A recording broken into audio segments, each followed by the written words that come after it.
Nyonyoy nagbabalik. So dito mga kanyonyoy, pagpunta ko dito, ayun may kalaban niya. Ayan, so binabaan na natin yan, tinutukan na natin. Tumakbo si Pogi, pinatay si Pogi, tulpuluyan na si Pogi. Yeah, GG's. So dito mga kanyonyoy, binalikan ko, ayun may nagdugtag na sa kanya, trickster. Ayan, tinakas niya na yung dugtag ya. Hindi niya alam, andito tayo nakabantay lang. GG's sa'yo ya, GG's. Okay, dalawa na guys. Okay, may dalawa pa tayo. So dito habang naglulot ako, ito may chopper ya. Ayan, magdudugtag to. So pangatlo na to ya. Ayan na nga, tumalon na. Tumakbo ang Pogi, hindi niya nakuha yung dugtag, nag shockwave lang siya. Siyempre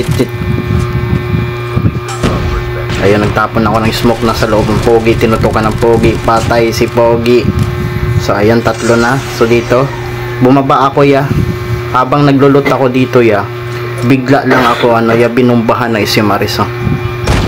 Bagag, ayun ya. So ayan, nag blue plates na tayo. Ayun, nagdugtag na yung pang-apat ya. So nagtapon na tayo dyan ng smoke. Ayan nagtago siya sa harap ko ya. Swerte mo kung meron kang kakampi na willing magtugtag sa'yo kahit alanganin pa.